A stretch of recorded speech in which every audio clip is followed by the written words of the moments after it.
Hey everyone, it's David here. Welcome back to another Wizard101 video. I hope everyone has had a wonderful day.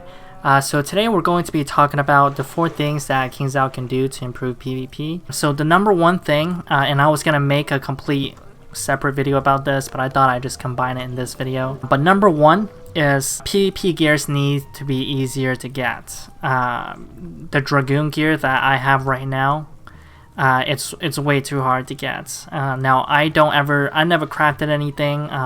This was crafted by my fiance, but crafting in this game is too difficult. The best gears in game needs to be farmable by way of the last boss. You know, the proof is in the pudding, right? When your game was the most successful, the best gears in game were farmable by way of last boss. When your game was the least successful, the best gears in game were crafted, right? The proof is in the pudding. Crafting, the barrier of entry is way too high, and crafting makes the barrier of entry way too high. It's too difficult. You know, the average kid cannot craft Dragoon gear, and that's just the facts. You know, mentally challenged or differently abled people, they're not going to understand crafting. It's too difficult. You need more players in the arena. You need more casuals in the arena. I want to differentiate tryhards and casuals, right? You know, the tryhards are already in the arena. You know, crafting is not a problem for tryhards, but it is a problem for casuals. Casuals are not going to be willing to put in the time and effort to craft. And you need more casuals in queue, right? If you look at the matches that are going on, like I make these videos in the morning, so a lot of times I look at the matches that are going on, and literally in the mornings there would only be like 3 matches going on, and only 2 of them are real matches. The third one would just be like a booster facing his friend, pretending it to be a real match. I mean, it's pretty ridiculous just how empty the queue is. And that's a direct result of the barrier of entry being way too high. The barrier of entry is sky high and needs to be lowered. You had a proven formula that worked. Don't go away from that. And I know there are super nerds, super tryhards in this game that really like crafting because they like the idea of extra work and extra thinking. And also they like the idea of having better gears than other people, right? If you know that you're good at crafting, of course you want the best gears in game crafted, because you know not everyone is good at crafting. You know that not everyone crafts, so of course you want that gear advantage. But it's too much, right? You don't want casuals to try PvP, get smacked, and then never try again, right? You know, tryhards already have an advantage when it comes to experience in PvP. They cannot also have an advantage when it comes to gears and stats in PvP. The casuals who are just stepping into the arena for the first time, or just, you know, stepping into the arena casually to do matches, you know, they need to be able to compete with at least the best gears in game. Now, pack gears, honestly, that's fine. Making a couple of gears like packs, honestly, that's fine. But as far as like holistically speaking, you cannot make, like, the Uber gear was terrible. That was a mistake. You shouldn't have done that. When Malistaire, the original Malistaire in Dragonspire, when Malistaire had 100,000 health and casted a meteor every few turns, that was a mistake, right? That was a mistake in the game. It caused a lot of people to quit. When there was no quest helper, that was a mistake. You know, things were too hard, right? It was too difficult. The puzzles, right? The puzzles that you see in Krakatopia and Marleybone, I believe they got rid of it from Mushu and onwards. I'm not sure. I have a clear, vivid memory of me being as a kid. I couldn't do the puzzles, right? Now, luckily, I had a friend at the time who was already in college, and she knew how to do the puzzles. I asked her for help, and she came and did it for me. But what if I didn't have a friend that could do the puzzles for me? Would I have just stopped questing, right? Like, that was a Krakatopia puzzle, too. Like, I was literally a second world, and I was stuck on the puzzle. That was a mistake. Now, it's okay to make a mistake, right? We can make mistakes. Alright, that's perfectly fine. I prefer you don't make the same kind of mistakes repeatedly, but, you know, it's fine. We can make mistakes, but what we can't do is not acknowledge them. We have to acknowledge the mistakes and correct them, right? So making the barrier of entry way too difficult is a mistake. Number 2, PvP records should be either private or have the options to be private, right? It shouldn't just be like, you shouldn't just be able to click someone and boom, see their PvP record. Because that kind of induces like a high school culture of being judgmental to people about records. If someone has a bad record and they're made fun of, guess what? They're not going to PvP anymore, right? And it also kind of pressures duelists to boost because they're constantly being judged about their record.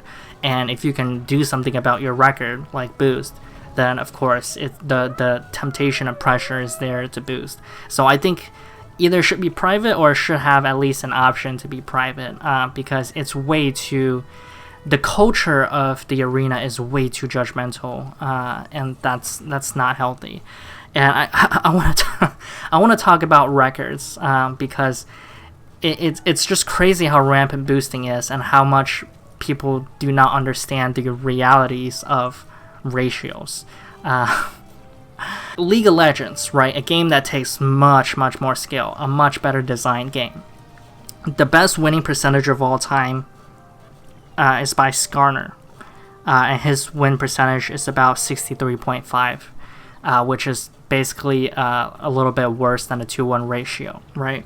But second place, Vi, however you pronounce that person's name, second place is below 60%, right? It's 59.4%, right? So the best ratio you can get, the best win percentage you can get in League of Legends is 60%. And that game, it takes way more skill. I mean, comparing League of Legends and Wizard101, it's like night and day. Wizard101 has a ton of luck factors. There's so much luck variables involved in this game.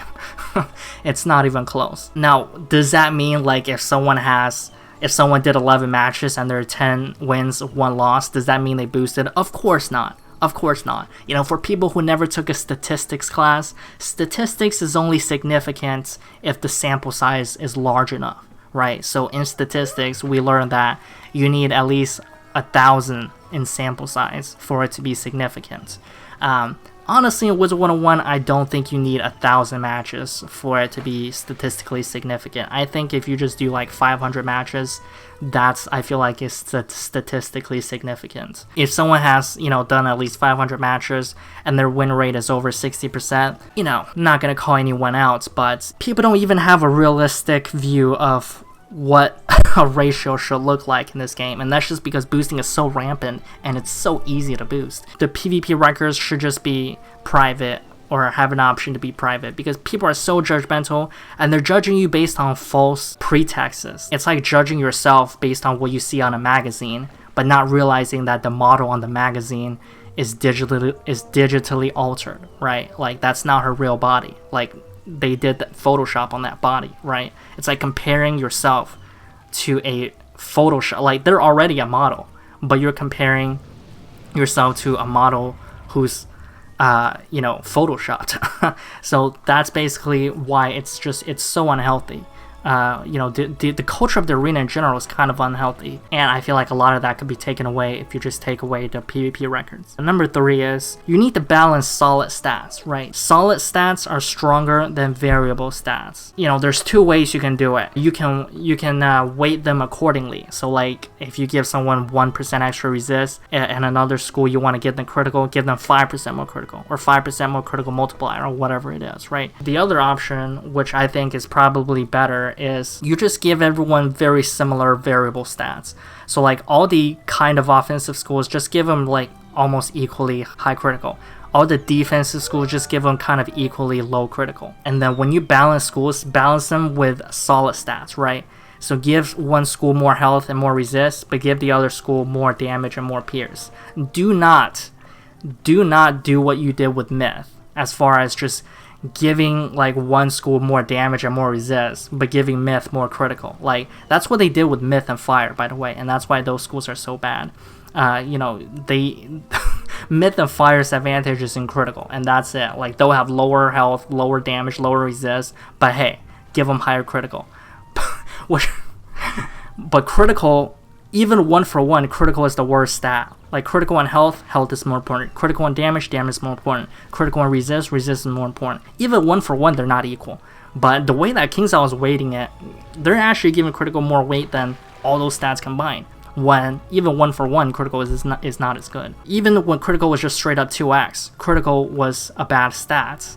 Just because when a stat is variable, you're not in control of what happens, right? You're not in control of when you critical. In key junctures where you need to critical, you don't control it. In key in junctures where you don't need to critical, you might critical, and then your one advantage is wasted. It's really complex, and this video is really not about criticals. But you know, the idea is just balance solid stats and have a understanding of what stats are actually more important than others. Fourth and last point, the fourth and last thing to do is to establish legitimacy in PvP. You have to establish legitimacy in PvP. A saying that I've said before is just, if you want to be a real game, you have to act like a real game. Right? If you want to be a real game, you have to act like you're a real game. You know, if you don't care about people boosting on the leaderboards, then just get rid of the leaderboards, right? If you either don't care about boosting, or you feel like it's too much work to patch it, or you feel like it's, you know, too complicated to patch it, or whatever the reason is, right? If that's the case, just get rid of the leaderboards. Don't slap us in the face with a bad product, right? If you can't patch it, just get rid of it. I mean, how hard is it to make it so that you can only go to a match if you're full screen? How hard is it to make it so that 10 or more people get matched at the same time? And how hard is it to, when you see an offender, just go ahead and ban them? Or just give them a warning. I'm not a fan of just straight up banning like first time. But how hard is it to just give them a warning? Just say, hey, don't do this again or you'll be banned, right? Like how hard is it to, there's not even that many people dueling. I get there's probably like at least 100 people boosting significantly.